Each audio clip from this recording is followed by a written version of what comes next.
எந்த ஒரு ஆட்சியாக இருந்தாலும் ஒரு முழு திருப்தி அளிக்கக்கூடிய வகையில் செயல்பட முடியாது. அதனால் ஏதாவது ஒரு பிரிவினருடைய குறைகள் கோரிக்கைகள் நிறைவேற்றப்படாத ஒரு நிலைமை என்பது தான் இருக்குது. அதே நேரத்தில் அதிருப்தி அளிக்கிறது என்ற முறையில் என்னால் சொல்ல முடியாது. பலவற்றை செய்திருக்கிறார்கள். இன்னும் நிறைவேற்ற வேண்டிய பல திட்டங்கள் வாக்குறுதிகள் என்பது இருக்குது.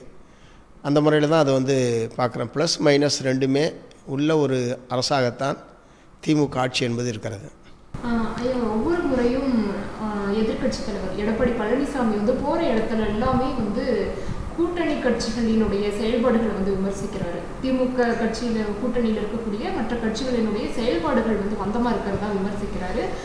அறிக்கைகளாக இருக்கட்டும், போராட்டமாக இருக்கட்டும், எல்லாமே மயிலிறகால அடிக்கிற மாதிரி தான் அவங்க நடந்துக்கிறாங்க அப்படின்ற விஷயங்களும் ஒரு தொடர்ந்து விமர்சனமாக இருக்குது. உண்மையிலே மயிலிறகால அடிக்கிற மாதிரி தான் நீங்கள் நடந்துக்கிறீங்களா? இல்லை, சாம்சங் போராட்டத்தை எடுத்துங்க. அது என்ன மயிலிறகாது?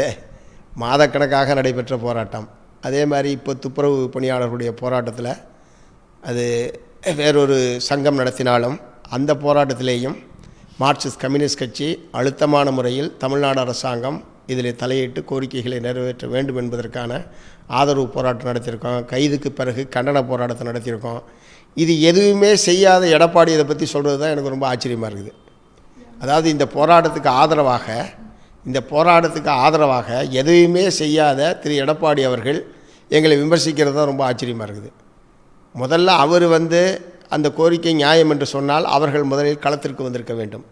களத்தில் நின்று போராடிக்கிட்டு இருக்கிறவங்க இன்னும் இப்படி போடணும், அப்படி போராடணும், இப்படி போராடணும் என்று சொல்வதில் என்ன அர்த்தம் இருக்க முடியும்?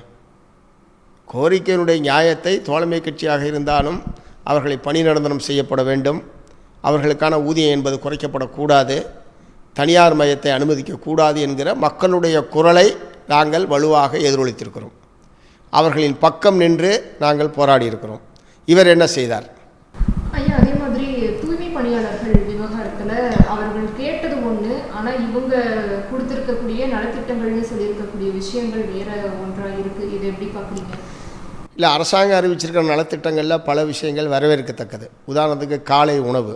ஏன்னா அவங்கெல்லாம் காலையில் 5 மணி 6 மணிக்கு பணிக்கு வர்றாங்க. அந்த நேரத்தில் சமைச்சு சாப்பிட்டுட்டு தூக்கிட்டு பல பேர் பட்னியாக தான் அந்த வேலையை செய்யக்கூடிய நிலைமை என்பது காலையில் ஏற்படும். ஆகவே காலை உணவு வழங்குவது என்பது, அதே மாதிரி அந்த மக்களுடைய அடுக்குமாடி குடியிருப்புகள் கட்டித்தருவது, அவங்க குழந்தைகளுடைய கல்விக்கு உயர்கல்விக்கு உதவி செய்வது, காப்பீட்டு திட்டத்தின் மூலமாக துப்புரவு பணியாளர்கள் இறந்தால் 10 லட்சம் ரூபாய் வழங்கப்படும் என்பது போன்ற இந்த திட்டங்கள்லாம் வரவேற்கப்பட வேண்டிய விஷயங்கள்.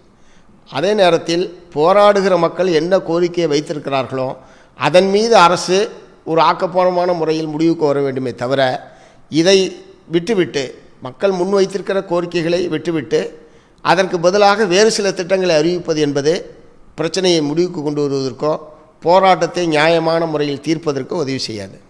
அந்த வகையில் தமிழ்நாடு அரசாங்கம் அந்த போராடுகிற தொழிலாளர்கள் அந்த போராட்டத்தை முன்னின்று நடத்தக்கூடிய தொழிற்சங்கத்தோடு பேச்சுவார்த்தை நடத்தி மக்கள் முன்வைத்திருக்கிற கோரிக்கைகளின் மீது நியாயமான தீர்வை ஏற்படுத்துவதற்கு அரசு முன்வர வேண்டும்.